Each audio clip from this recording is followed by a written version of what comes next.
Friends, myself Ruchi Gupta and welcome to my YouTube channel. तो आज हम लेते हैं क्लास 12th मैक्रो का नया topic, chapter number 11, foreign exchange rate. तो what do you mean by foreign exchange? Foreign exchange means all the currency other than our domestic currency. जैसे हम भारत में रहते हैं, भारत की करेंसी रुपया है, तो रुपये को छोड़ के जितनी भी अदर कंट्रीज की करेंसीज होंगी वो सब हमारे लिए फॉरेन करेंसी कहलाएगी। फॉर एग्जाम्पल यूएस का dollar, British pound, Kuwait dinar etcetera. तो जैसे हम कह सकते हैं कि श्रीलंका के लिए लंका की करेंसी को छोड़कर बाकी सभी करेंसीज फॉरेन करेंसी है। सिमिलरली लाइक इंडिया, रुपीज को छोड़ के बाकी अदर करेंसीज हमारे लिए फॉरेन करेंसीज है। इसके बाद आता है हमारा foreign exchange rate. Foreign exchange rate means वो परसेंटेज जिसके ऊपर ये सब एक्सचेंज होती है। इसका मीनिंग ये हुआ जब हम किसी करेंसीज को दूसरे देश की करेंसी से चेंज करते हैं तो वो हमें किस रेट पे मिलती है। जैसे कि मैं कह सकती हूँ मुझे अगर डॉलर चाहिए तो $1 देने के लिए I will have to spend ₹70। तो मैं यहाँ पे बोल सकती हूँ कि हमारे देश के ₹1 की कॉस्ट हुई $1/70। This is very every even day to day. ये एक्सचेंज रेट जो होता है ये मार्केट के डिमांड एंड सप्लाई के फोर्स पे डिपेंडेंट होता है और यहाँ पे ये डे टू डे भी चेंज होता है, मंथली, वीकली, कभी भी चेंज हो सकता है। तो यहाँ पे फॉरेन एक्सचेंज रेट जो होता है हर करेंसी का अलग होता है। सपोज कीजिए अगर मैं अमेरिका से कुछ इंपोर्ट करना चाहती हूँ या मैं यूएस या रशिया या कनाडा से कुछ इंपोर्ट करना चाहती हूँ तो मुझे वहां पे उनकी रिक्वायर्ड करेंसी में पेमेंट करनी होगी। इसीलिए मुझे रुपए को कन्वर्ट करके डॉलर में कन्वर्ट या फिर जिस भी करेंसी की वो डिमांड करेंगे उसमें कन्वर्ट करना होगा। इसीलिए ये फॉरेन एक्सचेंज चलता है। Then after currency depreciation, decrease in the value of the domestic currency, यानी अपने देश की करेंसी की वैल्यू फॉरेन करेंसी के आगे गिर जाने को हम डेप्रिसिएशन कहते हैं। इट मीन्स अगर मैं $1 ₹70 में परचेज कर सकती हूँ और अगर यही वैल्यू बढ़ के ₹80 में हो जाए तो इसका मतलब $1 खरीदने के लिए मुझे अब ₹80 खर्च करने पड़ेंगे। यानी मेरे रुपए की वैल्यू जो पहले 1/70 थी, $1/70 थी, वो अब कन्वर्ट हो गई है। मुझे अब ₹1 खरीदने के लिए मेरे ₹1 की कॉस्ट अब इतने डॉलर रह गई है। इस तरीके से मेरे देश के रुपए की वैल्यू डाउन हो रही है, कम हो रही है। That is called currency depreciation. इसके बहुत ही मेजर इफेक्ट्स आते हैं करेंसी के इंक्रीज के। Let's see the effects. इस इफेक्ट्स में हमारा मेजर होता है जब हमारे देश की करेंसी की वैल्यू कम हो जाएगी तो इंपोर्ट हमारे लिए कॉस्टली हो जाएगा।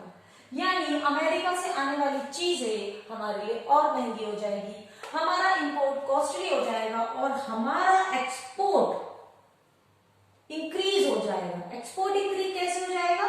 क्योंकि हमारे देश की करेंसी अब $1 में वो ₹70 का सामान खरीदते थे, अब वही वो $1 में ₹80 का सामान खरीदेंगे। और अगर वो $1 में ₹80 का सामान खरीदेंगे तो उनके लिए इंडियन गुड्स, हमारा डोमेस्टिक गुड्स चीपर हो जाएगा और हमारा एक्सपोर्ट बढ़ जाएगा। एक्सपोर्ट बढ़ जाएगा, इंपोर्ट महंगा हो जाएगा। This is a major difference. इसी के जस्ट अपोजिट होता है मेरा currency appreciation. Let's see what is currency appreciation. Currency appreciation में यहाँ पे मेरी करेंसी की, मेरी डोमेस्टिक करेंसी की वैल्यू इंक्रीज हो जाएगी। तो I can say increase in the value of the domestic currency. यहाँ पे हमारी डोमेस्टिक करेंसी और ज्यादा ताकतवर हो गई है, यानी उसकी वैल्यू बढ़ गई है। तो आई कैन से जहां पहले $1 70 में आता था, ₹70 में मिलता था, फिर मुझे $1 ₹80 में मिलने लगा। अब मैं कह सकती हूँ मुझे $1 खरीदने के लिए जस्ट ₹60 देने हैं। तो ₹60 की यहाँ पे ₹1 की वैल्यू हो गई $1/60, जो कि इंक्रीमेंट है मेरे देश के लिए। यानी मेरा रुपया मजबूत हो गया है, उसकी वैल्यू बढ़ गई है। अब मुझे कम पैसा पे करना पड़ेगा $1 खरीदने के लिए। यहाँ पे अब क्योंकि डॉलर मेरे लिए सस्ता हो गया है तो मेरा इंपोर्ट चीप हो जाएगा, रिलेटिवली सस्ता हो जाएगा और लोगों के लिए, बाहर के देशों के लिए इंडियन गुड्स महंगे हो जाएंगे तो मेरा एक्सपोर्ट डिक्रीज हो जाएगा। तो इस तरीके से हमारा foreign trade, import export totally हमारी करेंसी की वैल्यू पे डिपेंडेंट करता है। अपने देश से सस्ती चीजों की, सस्ती करेंसी वाली कंट्री के गुड्स को खरीदना हमारे लिए सस्ता रहता है, पर अपने देश से महंगी वाली के खरीदने के लिए हमारे देश की करेंसी का आउटफ्लो होता है। Let's start. So my next topic is types of foreign exchange rate, यानी ये जो हम एक्सचेंज करते हैं इसके जो रेट्स होते हैं वो कितने टाइप्स के होते हैं। तो बेसिक हमारी 3 टाइप्स होती है। फिक्स्ड एक्सचेंज रेट जिसे पेगिंग भी कहते हैं, फ्लेक्सिबल एक्सचेंज रेट जिसे फ्लोटिंग रेट ऑफ एक्सचेंज भी कहते हैं, और मैनेज्ड फ्लोटिंग रेट सिस्टम जिसे डर्टी फ्लोटिंग रेट सिस्टम भी कहते हैं। अब इनकी डिटेल देखते हैं। फिक्स्ड एक्सचेंज रेट जिसे हम पेगिंग कहते हैं, इसमें गवर्नमेंट बैकअप बनाती है, रिजर्व बनाती है फॉरेन करेंसी का। गवर्नमेंट डॉलर्स को कलेक्ट करना स्टार्ट कर देती है या किसी पर्टिकुलर करेंसी को कलेक्ट करना स्टार्ट करती है और उसके रिजर्व्स बनाती है। एक पर्टिकुलर करेंसी के संग जब हम ये काम कर रहे होते हैं then it is called pegging. अब गवर्नमेंट डॉलर 69 पे हो, 70 पे हो या 68 पे हो, उसको कलेक्ट करना स्टार्ट कर देगी जैसे ही उसका रेट कम होगा और हम इंडियंस को ₹70 पे $1 प्रोवाइड किया जाएगा। इसी के साथ अगर डॉलर 71, 72, 73 भी थोड़ा सा बढ़ता है तो भी गवर्नमेंट हमें ₹70 पे ही वो कंटिन्यूअसली प्रोवाइड करती रहेगी अपने रिजर्व में थे। ऐसा इसलिए किया जाता है ताकि इंपोर्ट एंड एक्सपोर्ट बढ़ाया जा सके, इकोनॉमिक स्टेबिलिटी लाई जा सके। इस तरीके के सिस्टम को हम पेगिंग कहते हैं। और अगर यही चीज किसी और प्रीशियस मेटल लाइक गोल्ड और सिल्वर से किया जाता है तो हम इसे एक्सटर्नल स्टैंडर्ड कहते हैं। एक्सटर्नल स्टैंडर्ड या फिर वो करेंसी जिसके संग हम पैक कर रहे हैं, ये किसी भी इकोनॉमी की खुद की चॉइस होती है। इसके साथ मेरे पास 2 मेजर स्टैंडर्ड और आते हैं, वो है गोल्ड स्टैंडर्ड। गोल्ड स्टैंडर्ड में सपोज कीजिए इसका मीनिंग ये हुआ अगर $1 में आपको 2 ग्राम गोल्ड मिलता है और 1 पाउंड में आपको 5 ग्राम मिलता है तो मैं कह सकती हूँ कि मेरे इसकी वैल्यू इस तरीके से मैं इनकी वैल्यूज को कन्वर्ट करके मैं निकाल सकती हूँ कि ₹1 में मुझे कितना गोल्ड मिलेगा या फिर मेरे ₹1 की क्या कॉस्ट रहती है। इसको रिप्लेस किया हमारे ब्रेटन वुड्स स्टैंडर्ड से। ये क्वेश्चन पूछा जाता है एग्जाम में, ब्रेटन वुड्स स्टैंडर्ड। इसने गोल्ड को रिप्लेस करके US डॉलर को कन्वर्ट करवा दिया और इसी से बना हमारा IMF, इंटरनेशनल मॉनेटरी फंड, जो इन सब की एक्टिविटीज पे कंट्रोल करता है। Then is my flexible exchange rate. Flexible exchange means allowed to fluctuate freely. यहाँ पे demand and supply means market में, ओपन मार्केट में करेंसीज की अवेलेबिलिटी और उनकी डिमांड को देख के इनकी rate of exchange daily up and down होती है। इसमें गवर्नमेंट का कोई भी इंटरवेंशन नहीं रहेगा, यानी गवर्नमेंट कोई रोल प्ले नहीं करेगी। जैसे जैसे अदर कंट्रीज में किसी भी एक पर्टिकुलर करेंसी की डिमांड बढ़ती है तो रेट्स बढ़ेंगे और जैसे जैसे डिमांड कम होगी रेट कम हो जाएंगे। यहाँ पे थाउजेंड्स ऑफ बैंक, फर्म्स या फिर ऐसी एजेंसीज जो एक्सचेंज में काम करती हैं, उन सबका इंटरवेंशन रहता है। वो एक दूसरे से कांटेक्ट में रहती हैं और पूरे वर्ल्ड वाइड किसी पर्टिकुलर करेंसी की डिमांड और सप्लाई को देखते हुए रेट अप एंड डाउन होते हैं। ये rate every movement, every hour, every second change होते रहते। अभी तक हमने पढ़ा फिक्स एक्सचेंज रेट और फ्लेक्सिबल एक्सचेंज रेट। अब उनका डिफरेंस देखते हैं। फिक्स एक्सचेंज रेट में गोल्ड या किसी एक पर्टिकुलर करेंसी के अंडर अपने रिजर्व को बनाया जाता है, मींस एक पर्टिकुलर करेंसी के संग पैगिंग की जाती है या फिर एक्सटर्नल स्टैंडर्ड के संग बैकअप बनाया जाता है। जबकि flexible exchange rate totally depend करता है वर्ल्ड वाइड में डिमांड और सप्लाई के अंडर। यहाँ पे गवर्नमेंट का फुल कंट्रोल होता है, मींस फिक्स एक्सचेंज रेट में गवर्नमेंट एक बहुत बड़ा मेजर रोल प्ले करती है, अपना बहुत बड़ा मनी का अमाउंट उस रिजर्व को बनाने में लगाती है। जबकि फ्लेक्सिबल एक्सचेंज रेट में गवर्नमेंट का कोई खास रोल नहीं होता। यहाँ पे गवर्नमेंट फ्री है, एक्सचेंज और डिमांड और सप्लाई को लेकर एक्सचेंज के रेट डिफाइन होते हैं, तो यहाँ पे गवर्नमेंट को कोई मजबूत बैकअप नहीं बनाना पड़ता। गवर्नमेंट इस ऑप्शन को चूज करती है। फिक्स्ड स्टैंडर्ड रेट इकोनॉमी को स्टेबल बनाता है, क्योंकि रोज अप एंड डाउन होने के कारण लोग एक्सपोर्ट और इंपोर्ट में हेजिटेट होते हैं या फिर उन्हें लॉस होता है। उस स्टेबिलिटी को मेंटेन करने के लिए गवर्नमेंट एक फिक्स एक्सचेंज रेट चूज कर लेती है, ताकि लोगों को श्योर रहे कि उन्हें 70 रुपीज के हिसाब से पेमेंट करनी है या 80 के हिसाब से पेमेंट करनी है। जबकि फ्लेक्सिबल में अनस्टेबिलिटी रहती है। सपोज कीजिए आज आपने रशिया से या फिर चाइना से किसी सामान का ऑर्डर किया और अब आप कंफ्यूज हैं कि जब तक सामान आपके पास आएगा रेट कितने हो जाएंगे, बढ़ जाएंगे, घट जाएंगे, तो यहाँ पे इकोनॉमिक अनस्टेबिलिटी बेसिकली रहती है। और मेरा थर्ड रेट आता है मैनेज्ड फ्लोटिंग रेट सिस्टम, जिसे dirty floating rate of exchange भी कहते हैं। ये दोनों की हाइब्रिड है, यानी इसमें कुछ फीचर फिक्स्ड के उठाए गए हैं और कुछ फीचर्स फ्लेक्सिबल की। ऐसे में जैसे यहाँ पे डिमांड और सप्लाई से डिपेंड होता था और यहाँ पे गवर्नमेंट किसी एक पर्टिकुलर करेंसी से रेट को फिक्स्ड कर देती थी, यहाँ पे दोनों का कॉम्बिनेशन बना के मैनेज्ड फ्लोटिंग रेट सिस्टम बनाया गया है। यहाँ पे सपोज कीजिए अगर इंडिया कहती है $1.70 है, तो यहाँ पे 69, 68 पर भी गवर्नमेंट 70 तक आपको प्रोवाइड करती रहेगी और 71, 72 में भी 70 से प्रोवाइड करती रहेगी। पर जैसे ही ये रेट बहुत ज्यादा चेंज होने लगता है, सपोज करें मार्केट में वैल्यू 65 हो गई, अब गवर्नमेंट इस वैल्यू को चेंज कर देगी, या फिर बहुत ज्यादा 75 हो गई तो ये फिर से 70 कर देगी। इन शॉर्ट आई कैन से कि एक छोटी लिमिट तक गवर्नमेंट फ्लक्चुएशंस को बचाने के लिए, स्टेबिलिटी को लाने के लिए एक लिमिट बना लेती है। जैसे 70 रुपीज में दिखा रही हूँ यहाँ पे ग्राफ पे, ये 68, 69 या समथिंग पे गवर्नमेंट 70 प्रोवाइड करती रहेगी। ऐसे ही थोड़े से ज्यादा अप एंड डाउन होने पे भी गवर्नमेंट इतनी पे प्रोवाइड करती रहेगी। पर अगर बियॉन्ड द लिमिट जाता है, बियॉन्ड द लिमिट प्राइस कम होता है या ज्यादा होता है, तो गवर्नमेंट फिर से नया रेट बना देगी। ये दोनों की हाइब्रिड सिचुएशन है, इसमें कंट्रोल किया जाता है फ्लक्चुएशंस को, पर डिमांड और सप्लाई को भी इग्नोर नहीं किया जाता। अब मेरा आता है demand of foreign currency. Demand foreign currency की आती ही क्यों है? अगर आपको किसी अदर कंट्री से सामान को खरीदना है, जैसे इंडिया ने राफेल को खरीदा, तो हमें उसकी डिजायर्ड करेंसी में पेमेंट करनी पड़ती है, तो हमें इंपोर्ट पर्पस के लिए फॉरेन करेंसी की जरूरत पड़ती है। उसके बाद आता है दूसरा मेरा unilateral transaction. Unilateral transaction means किसी तरीके के गिफ्ट या ग्रांट्स अगर मैं किसी विदेश में रहने वाले को भेज रही हूँ, जैसे मुझे किसी को पैसा भेजना है, अपने किसी रिलेटिव को सामान भेजना है, गिफ्ट भेजना है या कैश भेजना है, तो मुझे उसके वहां पे उस डॉलर की करेंसी की जरूरत पड़ेगी। तो इस तरीके से मैं कह सकती हूँ यूनिलैटरल ट्रांजैक्शन के लिए भी मुझे करेंसी की जरूरत पड़ती है। टूरिज्म के लिए अगर मुझे यूएस जाना है, लंदन जाना है, अमेरिका जाना है या कनाडा जाना है, वहां के लिए अगर मुझे वहां जाना है तो वहां पे खर्च करने के लिए मुझे वहां की डोमेस्टिक करेंसी की जरूरत पड़ेगी, इसीलिए मैं यहाँ पे मेरी फॉरेन एक्सचेंज की जरूरत पड़ेगी।